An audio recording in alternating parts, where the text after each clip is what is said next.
दोस्तों, मैं जेपी आनंद मैथ परिवार में आप लोग को स्वागत है। आज हम लोग कंप्यूटर के अति महत्वपूर्ण 104 प्रश्न को देखेंगे। तो आप लोग अगर बिहार एसएससी या बिहार बेल्ट्रन या बिहार बिजली विभाग के तैयारी करते हैं तो आप लोग के लिए यह वीडियो बहुत हेल्पफुल होगा। तो देरी नहीं करते हैं, चलते हैं वीडियो की ओर। पहला क्वेश्चन है, MPEG का पूरा नाम क्या है? MPEG का पूरा नाम क्या है? तो moving motion picture expert group. याद रखना है, MPEG का पूरा नाम क्या है? Moving motion picture expert group. उसके बाद है, किन फाइलों का एक्सटेंशन नाम MPG होता है? तो वीडियो फाइल का जो है एक्सटेंशन नाम जो होता है ना, MPG होता है। उसके बाद 3 नंबर प्रश्न है, मल्टीमीडिया में सम्मिलित हो सकता है। तो मल्टीमीडिया में सम्मिलित हो सकता है text, graphics, animation, audio, video. तो याद रखिएगा, टेक्स्ट होता है, ग्राफिक्स होता है, एनिमेशन, ऑडियो और वीडियो जो होता है मल्टीमीडिया में सम्मिलित होता है। उसके बाद 4 नंबर प्रश्न है, वीडियो मेल में हम क्या भेज सकते हैं? तो वीडियो मेल में जो है वीडियो क्लिप्स भेज सकते हैं। याद रखिएगा, वीडियो मेल में हम क्या भेज सकते हैं? तो वीडियो क्लिप्स भेज सकते हैं। उसके बाद 5 नंबर प्रश्न है, कंप्यूटर में एक ही समय पर एक से अधिक माध्यमों के प्रयोग का तरीका क्या कहलाता है? तो मल्टीमीडिया कहलाता है। याद रखना है, जो कंप्यूटर में एक ही समय पर एक से अधिक माध्यमों के प्रयोग के तरीका क्या कहलाता है? मल्टीमीडिया कहलाता है। उसके बाद 6 नंबर प्रश्न है, मोशन पिक्चर क्लिप में बदलाव करने के लिए किस प्रकार का सॉफ्टवेयर का प्रयोग किया जाता है? तो याद रखना है, वीडियो एडिटिंग सॉफ्टवेयर का प्रयोग किया जाता है। मोशन पिक्चर क्लिप बदलाव करने के लिए किस प्रकार का सॉफ्टवेयर का प्रयोग किया जाता है? तो वीडियो एडिटिंग सॉफ्टवेयर का प्रयोग किया जाता है। उसके बाद 7 नंबर प्रश्न है, डिजिटल फोटो और स्कैन किए गए इमेज को BMP, JPG, GIF आदि जैसे एक्सटेंशन के साथ किस प्रकार के सेक्टर में किया जाता है? तो याद रखना है, बिटमैप ग्राफिक्स में किया जाता है। किस में किया जाता है? बिटमैप ग्राफिक्स में किया जाता है। उसके बाद 8 नंबर प्रश्न है, वीडियो प्रोसेसर जो चित्रों को स्टोर और प्रोसेस करता है किस में? तो याद रखना है, VGA में होता है। अब VGA का फुल फॉर्म क्या होता है? तो याद रखना है, विजुअल ग्राफिक एरो। उसके बाद 9 नंबर प्रश्न है, रोम का सर्वाधिक उन्नत रूप है। तो रोम का सर्वाधिक उन्नत रूप क्या है? तो EEPROM। EEPROM याद रखना है, रोम का ही एक प्रकार होता है EEPROM। उसके बाद रोम का अभिप्राय है तो read only memory. Read only memory याद रखना है। उसके बाद 11 नंबर प्रश्न है, PROM का एक बार प्रयोग कर देने के बाद हम सूचना केवल पढ़ सकते हैं। तो याद रखिएगा, जैसे PROM के एक बार अगर जो प्रयोग करते हैं तो उसके बाद क्या कर सकते हैं? तो सूचना को हम केवल पढ़ सकते हैं। उसके बाद 12 नंबर प्रश्न है, किस मेमोरी के डाटा को 1 सेकेंड में कई बार नवीनीकृत किया जा सकता है? तो याद रखिएगा, डायनेमिक मेमोरी को जो है डाटा को जो है 1 सेकेंड में कई बार हम उसको नवीनीकृत कर सकते हैं।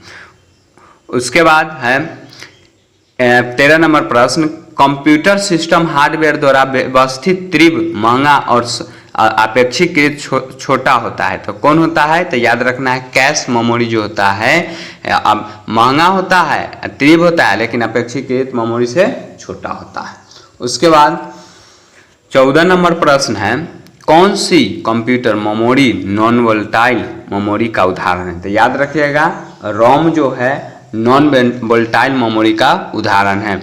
उसके बाद दिया गया है प्रोम माने का विस्तारित रूप है, तो प्रोग्रामर रीड ओनली मेमोरी। तो प्रोम पी रोम का क्या होता है फुल फॉर्म?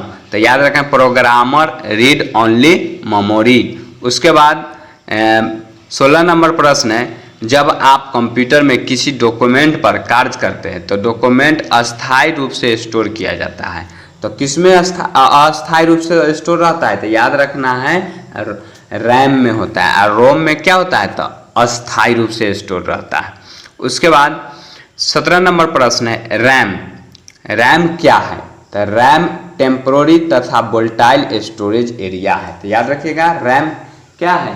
तो एक टेम्पोररी तथा वोलेटाइल स्टोरेज एरिया है।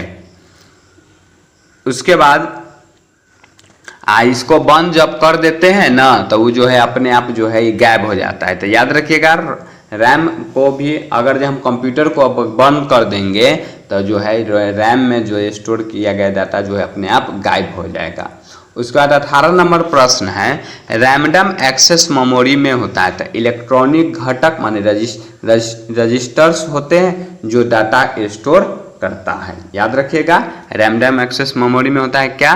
तो रजिस्टर्स होते हैं जो डाटा को स्टोर करता है। उसके बाद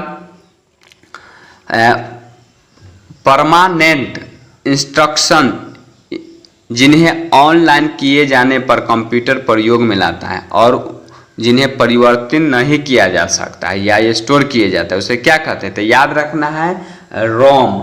रोम को अभी तुरंत मान लीजिए परमानेंट है, ये जो है अस्थायी मेमोरी है। उसके बाद 20 नंबर है, रोम की विशेषता है। तो रोम में डाटा नॉन वोलेटाइल या परमानेंट होता है। तो याद रखिएगा, रोम की क्या विशेषता है? तो इसमें जो है परमानेंट जो है डाटा रहता है। अगर वीडियो आप लोग को अच्छा लग रहा है तो चैनल को सब्सक्राइब करें और दोस्तों के साथ शेयर करें। उसके बाद 21 नंबर प्रश्न है, सीपीयू जिस प्रकार या डाटा को वर्तमान में प्रोसेस कर रहा होता है तो उसे रखा जाता है। तो याद रखना है, उसे रैम मेमोरी में रखा जाता है। तो सीपीयू जिस प्रोग्राम या डाटा को वर्तमान में प्रोसेस कर रहा होता है ना, उसे कहाँ रखा जाता है? रैम में रखा जाता है। उसके बाद दिया गया है, कौन सी स्टोरेज मीडिया केवल सीक्वेंशियल एक्सेस की व्यवस्था करती है? तो मैग्नेटिक टेप जो होता है सीक्वेंशियल एक्सेस व्यवस्था करता है। उसके बाद ऐसा स्टोरेज डिवाइस जो पावर सप्लाई बंद किए जाने पर भी डाटा को बनाए रखता है। तो याद रखिएगा, नॉन वोलेटाइल मेमोरी जो होता है पावर सप्लाई होने बंद हो जाने पर भी ना इसको जो है डाटा को रखता है, तो नॉन वोलेटाइल मेमोरी। उसके बाद दिया गया है, रैम का पूरा रूप क्या होता है? तो रैम का पूरा रूप याद रखिएगा, रैंडम एक्सेस मेमोरी होता है। तो रैम का पूरा रूप क्या होता है? तो रैंडम एक्सेस मेमोरी। उसके बाद ईपी रोम का पूरा रूप क्या होता है? तो इरेजिबल प्रोग्रामल रीड ओनली मेमोरी। तो याद रखिएगा क्या होता है? Erasable programmer read only memory. उसके बाद 26 नंबर प्रश्न है, उस फाइल को क्या कहते हैं जो ईमेल से जुड़ी होती है और ईमेल प्राप्त करने वाले भेजे जाती है? तो उसको क्या कहते हैं? तो अटैचमेंट कहते हैं। अटैचमेंट याद रखिएगा, जब व्हाट्सएप पर आप खोलते हैं कुछ फिगर आता है, जब भेजते हैं आप फिगर टाइप के कुछ फिगर भेजने के लिए, इमोजी भेजने के लिए ये सब आता है, तो उसी को हम अटैचमेंट कहते हैं। उसके बाद 27 नंबर प्रश्न है, यदि ईमेल का संप्रेषक टेक्स्ट संदेश को बोल्ड, इटैलिक आदि के साथ फॉर्मेट करना चाहते हैं तो किसका प्रयोग करना चाहिए? तो याद रखिएगा, रिच टेक्स्ट फॉर्मेट का प्रयोग करना चाहिए। तो ईमेल को अगर हम संप्रेष टेक्स्ट या संदेश को इटैलिक आदि के साथ फॉर्मेट करना चाहते हैं तो किसका प्रयोग करेंगे? तो याद रखना है रिच टेक्स्ट फॉर्मेट का प्रयोग करेंगे। उसके बाद दिया गया है ईमेल एड्रेस में शामिल होता है, तो प्रयोगकर्ता के नाम और उसके बाद जो होता है डोमेन नेम। तो याद रखिएगा प्रयोगकर्ता के नाम होता है और उसके बाद डोमेन नेम होता है। डोमेन नेम क्या होता है? तो डॉट के बाद जो जितना दिया जाता है इन कॉम ये सब जो होता है ये डोमेन नेम होता है। उसके बाद ई प्राप्त हुई ईमेल स्टोर किया जाता है। तो याद रखिएगा ई प्राप्त हुई ईमेल स्टोर कहाँ रहता है? स्टोर। तो याद रखना इनबॉक्स में रहता है स्टोरेज।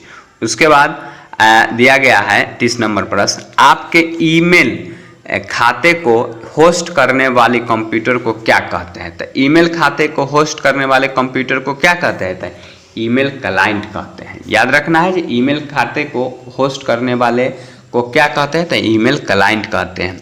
उसके बाद 31 नंबर प्रश्न है ईमेल अटैचमेंट होता है तो किसी दूसरे प्रोग्राम का डॉक्यूमेंट जो ईमेल के साथ जोड़कर भेजा जाता है। तो याद रखिएगा कोई ईमेल अटैचमेंट क्या होता है? तो किसी दूसरे प्रोग्राम का डॉक्यूमेंट होता है जो ईमेल के साथ जो है हम जोड़कर जो है उसको भेजते हैं।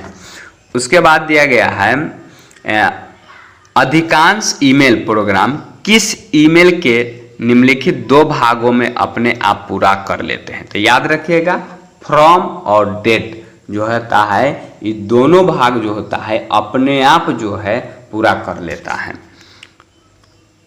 उसके बाद ईमेल एड्रेस को याद रखने से बचने के लिए यूज करना चाहिए। तो याद रखिएगा एड्रेस बुक को जो है यूज करना चाहिए। तो याद रखिएगा जो ईमेल एड्रेस को याद रखने के लिए से बचने के लिए यूज करना चाहिए क्या चीज़ है?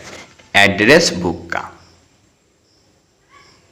उसके बाद ईमेल एड्रेस का पार्ट नहीं हो सकता है। तो याद रखिएगा स्पेस जो होता है ईमेल एड्रेस का पार्ट नहीं होता है। उसके बाद दिया गया है 35 नंबर प्रश्न, कुछ प्रमुख निःशुल्क ईमेल सेवा प्रदान करता है। तो याद रखिए ईमेल सेवा जो है निःशुल्क कौन कौन चीज़ को सेवा प्रदान करता है? Hotmail, Rediff mail, Yahoo mail, Gmail. याद रखिएगा कौन कौन का है? तो Hotmail, Rediff mail, Yahoo mail और जी मेल। उसके बाद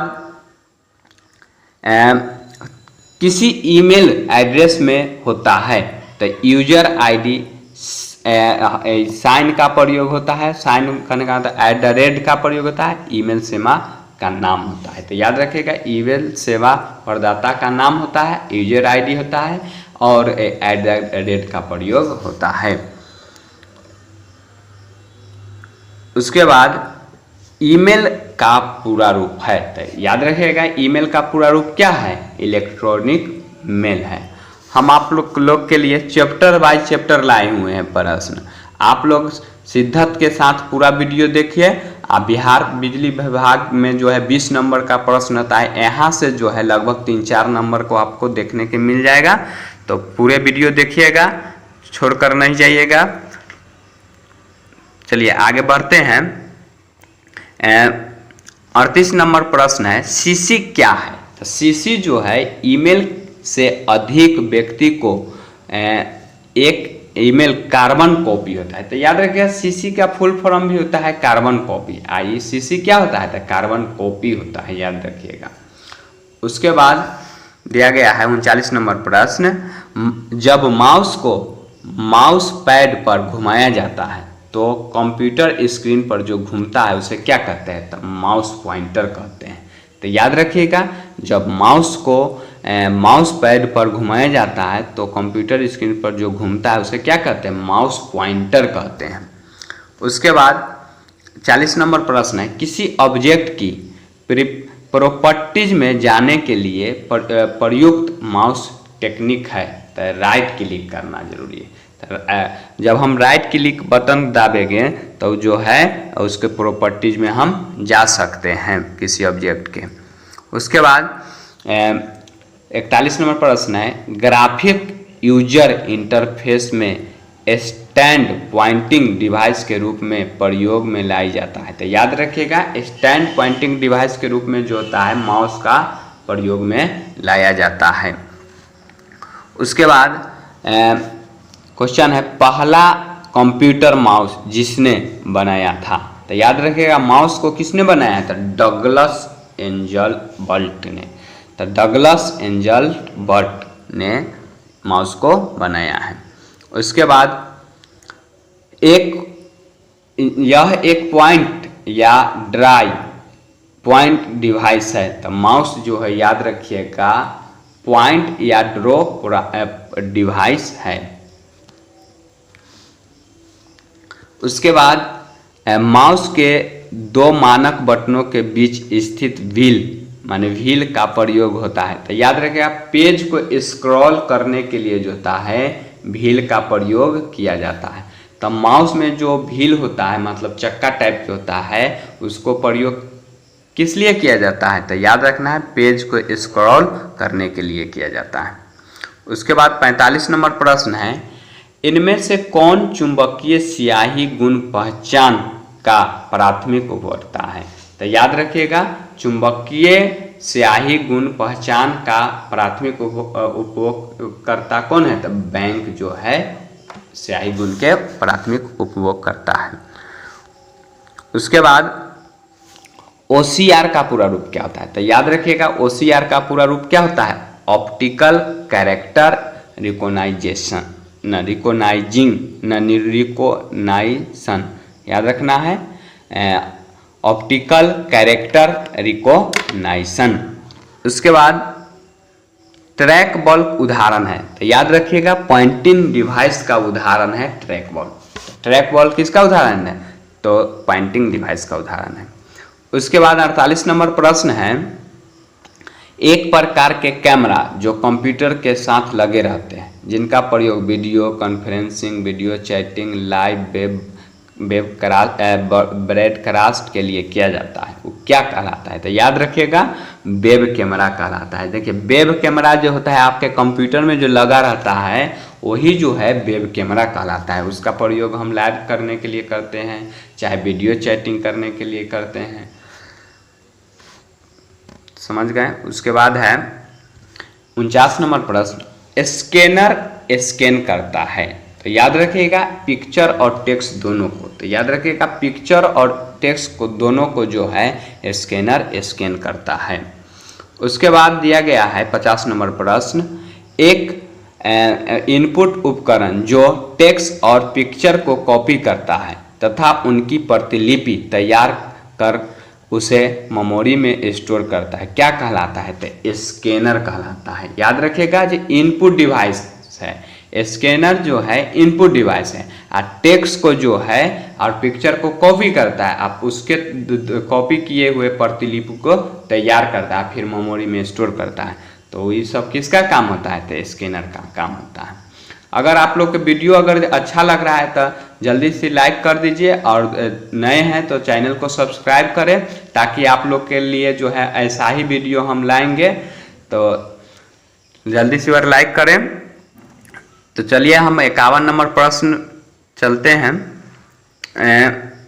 51 नंबर प्रश्न है, एक इनपुट डिवाइस जो कंप्यूटर के लिए किसी इमेज या डॉक्यूमेंट को कैप्चर कर डिजिटल कोड में बदलता है तथा मेमोरी में स्टोर करता है, क्या कहलाता है? तो स्कैनर कहलाता है। याद रखिएगा, जो एक इनपुट डिवाइस है जो इमेज या डॉक्यूमेंट को कैप्चर करता है, मेमोरी में जो है मेमोरी कोड में बदल कर जो है मेमोरी में स्टोर रखता है, तो वह स्कैनर होता है। उसके बाद 52 नंबर प्रश्न है, आवाज़ डाटा को डिजिटाइज करने वाले सॉफ्टवेयर की सीमा यह है कि इसे अलग अलग ध्वनि की पहचान के लिए प्रशिक्षित होना चाहिए। तो याद रखिएगा, आवाज़ एवं डाटा को जो है डिजिटाइज करने वाले सॉफ्टवेयर जो होता है वो क्या करता है? तो अलग अलग ध्वनि को पहचान के लिए प्रशिक्षित होना चाहिए। उसके बाद 53 नंबर प्रश्न है, मेमोरी में स्टैंड डिजिटल इमेज बनाकर हस्तलिखित या मुद्रित टेक्स्ट पढ़ने के लिए उपयोग किया जाने वाला इनपुट डिवाइस है। तो याद रखिएगा LYL स्कैनर जो होता है मेमोरी में स्टोर्ड डिजिटल इमेज बनाकर जो है हस्तलिखित या मुद्रित टेक्स्ट पढ़ने के लिए प्रयोग में लाया जाता है। LYL क्या है, तो याद रखना है इनपुट डिवाइस है। उसके बाद दिया गया है 54 नंबर प्रश्न, माइक्रोसॉफ्ट ऑफिस में प्रोटेक्ट और लैंडस्केप क्या होता है। तो देखिए याद रखिएगा, जो पेज ओरिएंटेशन होता है, तो माइक्रोसॉफ्ट ऑफिस में प्रोटेक्ट और लैंडस्केप क्या होता है, तो ओरिएंटेशन पेज होता है। उसके बाद दिया गया है पोर्ट्रेट पेज में ले आउट में होता है। तो याद रखिएगा, लैंडस्केप अपेक्षाकृत प्रति लाइन कम कैरेक्टर प्रिंट करने।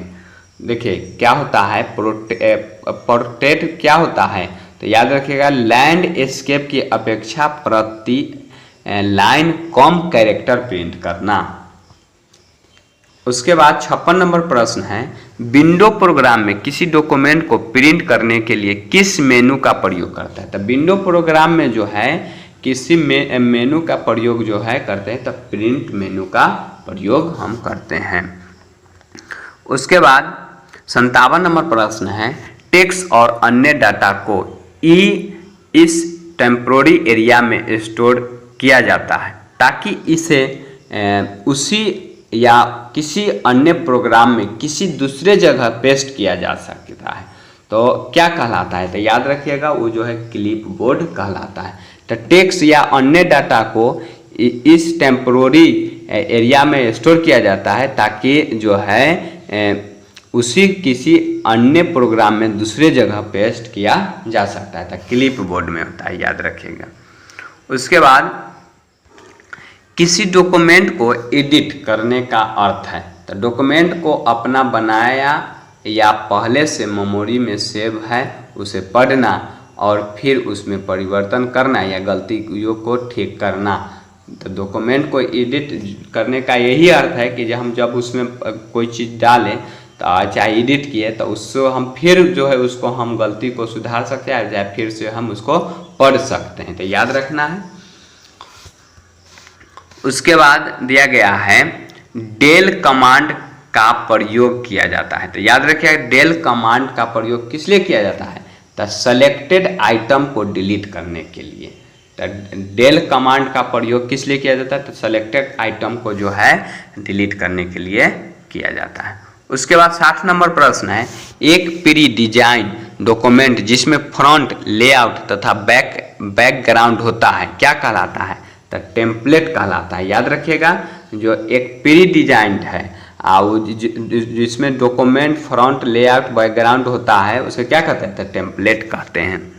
उसके बाद 61 नंबर प्रश्न है, माइक्रोसॉफ्ट ऑफिस का निजी सूचना प्रबंधक है। तो माइक्रोसॉफ्ट ऑफिस का निजी सूचना प्रबंधक कौन होता है, तो याद रखना है आउटलुक होता है। कौन होता है, आउटलुक। उसके बाद 62 नंबर प्रश्न है, वह प्रोग्राम जिसमें लिखित डॉक्यूमेंट तैयार करने उसे स्टोर करने और उसमें संशोधित करने की सुविधा रहती है, तो वर्ड प्रोसेसर। याद रखना है कि इसमें हम डॉक्यूमेंट तैयार या उसे स्टोर या उसे संशोधित करने की सुविधा होता है, तो वर्ड प्रोसेसर में होता है। उसके बाद 63 नंबर प्रश्न है, वह प्रोसेसिंग सॉफ्टवेयर का प्रयोग जिसके निर्माण के लिए किया जाता है, तो डॉक्यूमेंट का जो है प्रयोग किया जाता है। तो याद रखना है वर्ड प्रोसेसिंग सॉफ्टवेयर का प्रयोग जो है किस लिए किया जाता है, तो डॉक्यूमेंट को निर्माण के लिए किया जाता है। उसके बाद माइक्रोसॉफ्ट वर्ड है, तो माइक्रोसॉफ्ट वर्ड जो है एक एप्लीकेशन सॉफ्टवेयर प्रोग्राम है। तो माइक्रोसॉफ्ट वर्ड क्या है, तो एक एप्लीकेशन सॉफ्टवेयर प्रोग्राम है। कंप्यूटर में किसी वर्ड डॉक्यूमेंट को create, edit, format, store, strip और प्रिंट करने के लिए प्रोग्राम है, तो याद रखिएगा वर्ड प्रोसेसर। तो हम अभी तुरंत देखें ऊपर ये जो होता है वर्ड प्रोसेसर जो होता है फॉर्मेट, स्टोर, स्ट्रिप, प्रिंट करने या क्रिएट करने की जो है ये प्रोसेसर है। उसके बाद MS वर्ड प्रोग्राम प्रयोग किया जाता है, तो याद रखिएगा टेक्स्ट डाटा को संशोधित करने के लिए। तो टेक्स्ट डाटा को संशोधित करने के लिए जो है MS वर्ड प्रोग्राम का प्रयोग किया जाता है। उसके बाद 67 नंबर प्रश्न है, कौन सा सॉफ्टवेयर वह लोगों की मदद कर सकता है जो कंप्यूटर के लिए हाथों का प्रयोग नहीं किया जाता है। तो याद रखिएगा, स्विच रिकॉग्नाइजेशन सॉफ्टवेयर का प्रयोग जो है हम करते हैं। उसके बाद दिया गया है 68 नंबर प्रश्न है, विभिन्न चौड़ाई और लंबाई के पत्तियों से बने कोड जिन्हें क्या कहते हैं, तो चेक आउट कहते हैं। याद रखिएगा, ये विभिन्न चौड़ाई और लंबाई के पत्तियों से बने कोड होता है, उसे क्या कहते हैं, चेक आउट कहते हैं। उसके बाद 69 नंबर प्रश्न है, कंप्यूटर की सहायता से पढ़ा जा सकता है। तो याद रखिएगा, कंप्यूटर के सहायता से पढ़ा जा सकता है, उसे क्या कहते हैं, तो बार कोड कहते हैं। उसके बाद दिया गया है 70 नंबर प्रश्न, समानतः किसी उत्पाद के पीछे बने लाइन के समूह को क्या कहते हैं, तो बारकोड कहते हैं। तो किसी उत्पाद के पीछे बने लाइन को क्या कहते हैं, तो बारकोड कहते हैं। बारकोड देखते हैं जो काला टाइप के रहता है, एना डरी रहता है, देखे हैं, हाँ, तो ध्यान रखिएगा, जो एना डरी रहता है वो जो होता है पीछे बना हुआ रहता है, क्या होता है, तो बारकोड होता है। उसके बाद 71 नंबर प्रश्न है, जॉयस्टिक का प्रयोग होता है। तो जॉयस्टिक का प्रयोग जो होता है, याद रखना है, गेम खेलने के लिए होता है। और जॉयस्टिक एक क्या है, तो एक याद रखना है, इनपुट डिवाइस है। तो जॉयस्टिक का प्रयोग किस लिए किया जाता है, तो गेम खेलने के लिए किया जाता है। उसके बाद 72 नंबर प्रश्न है, सॉफ्टवेयर कॉपी का तात्पर्य है। तो सॉफ्टवेयर कॉपी का तात्पर्य क्या है, तो याद रखना है, स्क्रीन पर प्रदर्शित आउटपुट। तो सॉफ्टवेयर कॉपी का क्या तात्पर्य है, तो स्क्रीन पर प्रदर्शित आउटपुट है। उसके बाद 73 नंबर प्रश्न है, कंप्यूटर का कौन सा भाग किए हुए कार्य को दर्शाता है। तो किए हुए कार्य को जो है मॉनिटर जो है दर्शाता है। उसके बाद 74 नंबर प्रश्न है, डिस्क को टैक्स और सेक्टर्स में डिवाइस करने की प्रक्रिया क्या कहलाता है, तो फॉर्मेटिंग कहलाती है। याद रखिएगा, डिस्क को टैक्स और सेक्टर्स में डिवाइस करने की प्रक्रिया को क्या कहते हैं, तो फॉर्मेटिंग कहते हैं। उसके बाद 75 नंबर प्रश्न है, उस डिवाइस को क्या कहते हैं जो डिस्क में रखी हुई सूचना को पढ़ती है और कंप्यूटर मेमोरी में ट्रांसफर करती है। तो याद रखिएगा, डिस्क ड्राइव कहते हैं। तो आप लोग को अच्छा वीडियो लग रहा होगा तो चैनल को सब्सक्राइब करें, जल्दी जल्दी लाइक भी करें। उसके बाद 76 नंबर प्रश्न है, वर्चुअल मेमोरी का आकार निर्भर करता है। तो वर्चुअल मेमोरी का आकार निर्भर क्या करता है, तो डिस्क के स्पेस पर निर्भर करता है। तो वर्चुअल मेमोरी का आकार जो है किस पर निर्भर करता है, तो डिस्क के स्पेस पर, डिस्क में कितना स्पेस है उससे पर जो है ये निर्भर करता है। उसके बाद दिया गया है पेन ड्राइव है। तो पेन ड्राइव क्या है इसे देखिए, एक हटाई जा सकने वाले सेकेंडरी इलेक्ट्रॉनिक मेमोरी है। देखिए, हम लोग पेन ड्राइव को जो है हटा देते हैं बाद में डालने के बाद। तो याद रखिएगा, ये पेन ड्राइव क्या होता है, तो हटाई जा सकने वाला सेकेंडरी मेमोरी होता है।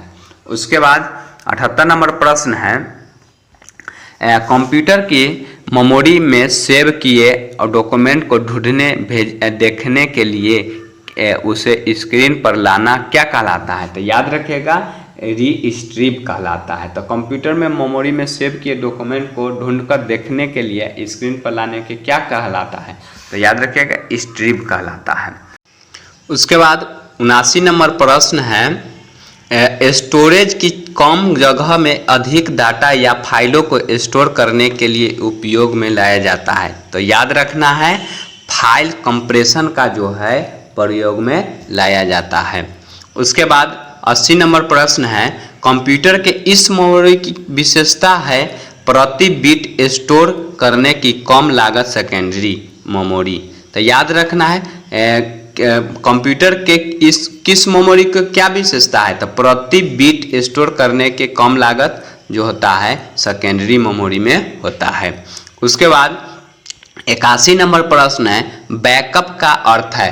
तो बैकअप का अर्थ क्या है, तो मूल स्रोत से अधिक डेस्टिनेशन पर कॉपी कर डाटा को सुरक्षित रखना। तो बैकअप का अर्थ क्या होता है, तो मूल स्रोत से अलग डेस्टिनेशन पर कॉपी कर डाटा को सुरक्षित रखना होता है। उसके बाद 82 नंबर प्रश्न है, मल्टीपल कंप्यूटिंग टास्क के लिए मेमोरी में स्पेस के पुनर्विन्यास और आवंटन को क्या कहते हैं? तो मेमोरी मैनेजमेंट कहते हैं। तो मल्टीपल कंप्यूटिंग टास्क के लिए मेमोरी में स्पेस के पुनर्विन्यास और आवंटन को क्या कहते हैं? तो मेमोरी मैनेजमेंट कहते हैं। उसके बाद 83 नंबर प्रश्न है,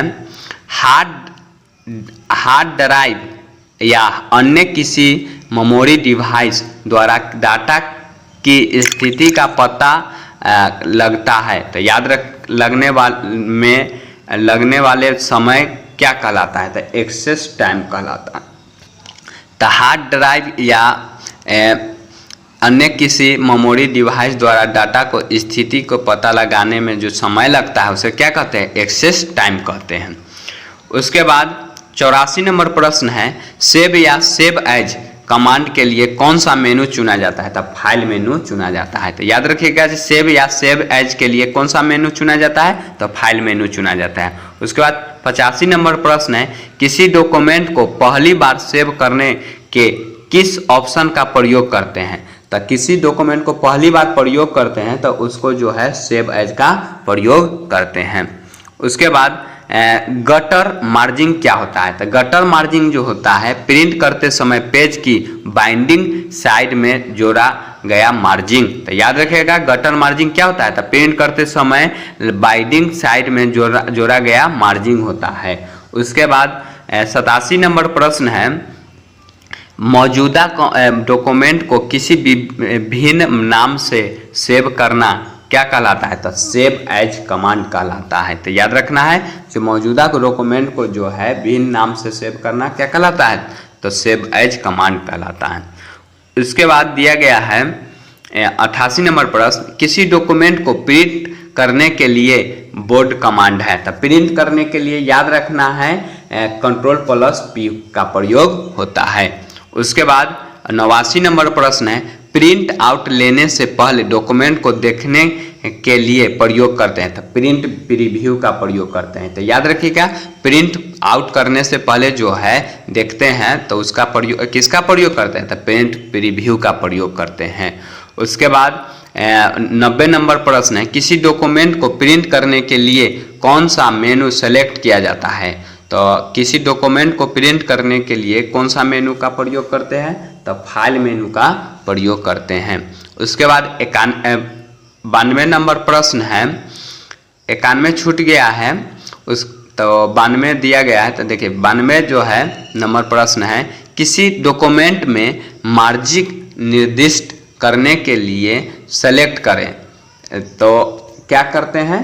तो मार्जिन को लिए जो है सेलेक्ट करने के लिए जो फाइल मेनू में जाकर आप पेज स्टेटस ऑप्शन को जो है सेलेक्ट करते हैं। तो याद रखना है, किसी डॉक्यूमेंट में मार्जिन निर्दिष्ट करने के लिए जो हम क्या सेलेक्ट करते हैं? तो फाइल मेनू में जाकर पेज स्टेटस को प्रयोग करते हैं। उसके बाद 93 नंबर प्रश्न है, यह कमांड कंप्यूटर पर बनाए गए डॉक्यूमेंट को स्क्रीन पर प्रदर्शित करता है तथा कागज पर आउटपुट के लिए प्रिंट को भेजती है। तो याद रखना है, प्रिंट कहलाता है। उसके बाद 94 नंबर प्रश्न है, किसी पेज पर कितने मार्जिन होते हैं? तो किसी पेज पर जो होता है 4 मार्जिन होता है। एगो टॉप मार्जिन होता है, एगो बटन मार्जिन होता है, एगो लेफ्ट और चौथा में राइट। तो याद हो गया होगा, top, button, left, right margin होता है।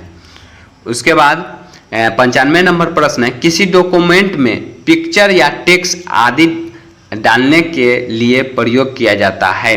तो याद रखना है, इंसर्ट मेनू का प्रयोग करते हैं। तो किसी डॉक्यूमेंट में पिक्चर या टेक्स्ट आदि डालने के लिए किसका प्रयोग करते हैं? तो इंसर्ट मेनू का प्रयोग करते हैं। उसके बाद 96 नंबर प्रश्न है, फ्रंट और स्टाइल बदलने के लिए किस मेनू का प्रयोग करते हैं? तो फ्रंट और या स्टाइल बदलने के लिए याद रखना है, जो फॉर्मेट मेनू का प्रयोग करते हैं। उसके बाद 97 नंबर प्रश्न है, इस कमांड से आप वर्तमान स्क्रीन या प्रोग्राम को छोड़ सकते हैं। तो याद रखिएगा, इस एग्जिट प्रोग्राम से जो है आप जो है स्क्रीन या प्रोग्राम को छोड़ सकते हैं। उसके बाद 98 नंबर प्रश्न है, दो या दो से अधिक कंप्यूटरों के बीच सूचनाओं के संप्रेषण करने का ऐसा समझौता जो यह बताता है कि संप्रेषण कैसे किया जा सकता है, क्या कहलाता है? तो प्रोटोकॉल कहलाता है। तो याद रखिएगा, दो या अधिक कंप्यूटरों के बीच सूचनाओं के संप्रेषण करने ऐसा समझौता जो यह बताता है कि संप्रेषण कैसे किया जाए, वो क्या कहलाता है? प्रोटोकॉल होता है। ध्यान रखिएगा जे प्रोटोकॉल में जो है सर्वाधिक प्रोटोकॉल जो होता है प्रयोग होता है टीसीपी और आईपी का होता है। याद रखना है, टीसीपी और आईपी का होता है। और टीसीपी का फुल फॉर्म क्या होता है? तो याद रखना है ट्रांसमिशन कंट्रोल प्रोटोकॉल। आईपी का क्या होता है? तो इंटरनेट प्रोटोकॉल। तो इसका जो है दोनों का जो है सर्वाधिक प्रयोग में लाया जाता है। उसके बाद 99 नंबर प्रश्न है, प्रोटोकॉल समूह जो डाटा पैकेट्स को इंटरनेट पर एक ओर से दूसरे ओर भेजने की परिभाषित करता है। तो याद रखिएगा टीसीपी और आईपी। उसके बाद याद रखना है 100 नंबर प्रश्न है, किस प्रोटोकॉल द्वारा वर्ल्ड वाइड वेब पर डाटा ट्रांसफर किया जाता है? तो याद रखना है HTTP का प्रयोग जो होता है डाटा को ट्रांसफर करने के लिए किया जाता है। तो याद रखना है HTTP का फुल फॉर्म क्या होता है? Hyper text transfer protocol. तो क्या होता है HTTP का full form? Hyper text transfer protocol. उसके बाद दिया गया है इंटरनेट पर प्रयुक्त स्टैंडर्ड प्रोटोकॉल है। तो अभी तुरंत हम टीसीपी और आईपी का फुल फॉर्म बोले हैं, तो ट्रांसमिशन कंट्रोल प्रोटोकॉल या इंटरनेट प्रोटोकॉल। उसके बाद 102 नंबर प्रश्न है, WW का पूरा रूप क्या होता है? तो WW का पूरा रूप जो होता है याद रखना है वर्ल्ड वाइड वेब होता है। तो WW का पूरा रूप क्या होता है? वर्ल्ड वाइड वेब होता है। और WW के आविष्कार जो है किसने किया था? तो याद रखना है टी बर्नस-ली ने किया था। तो WW के आविष्कार किसने किया है? टी बर्नस-ली ने किया है। कब किया है? तो याद रखना है 1989 में किया था। उसके बाद 103 नंबर प्रश्न है, कंप्यूटर के उस विशाल नेटवर्क को क्या कहते हैं जो विश्व के लाखों कंप्यूटर को आपस में जोड़ता है? तो याद रखना है वर्ल्ड वाइड वेब कहलाता है। तो याद रखिएगा जब विशाल कंप्यूटर नेटवर्क को, वह विशाल कंप्यूटर नेटवर्क है जो लाखों कंप्यूटरों को आपस में जोड़ने का काम करता है। तो वर्ल्ड वाइड वेब माने WWW। उसके बाद अंतिम प्रश्न है आज का 104 नंबर, किसी वेब पेज पर स्थित वह शब्द जिस पर क्लिक करने से कोई दूसरा डॉक्यूमेंट या वेब पेज खुलता है, तो क्या कहलाता है? तो याद रखिएगा हाइपर लिंक कहलाता है। हाइपर लिंक जो होता है, आप जब कोई इंटरनेट पर चाहे गूगल पर आप जब खोलते हैं कोई भी चीज़ को, तो उस पर जो आपको नीला कलर के बहुत मोटा अक्षर में दिखाई देता है उसी को क्या कहते हैं? हाइपर लिंक कहते हैं। तो आज का क्वेश्चन समाप्त हुआ। अगर वीडियो आप लोग को अच्छा लगा होगा तो चैनल को सब्सक्राइब करें और दोस्तों के साथ शेयर करें। थैंक यू, धन्यवाद। जय हिंद, जय भारत।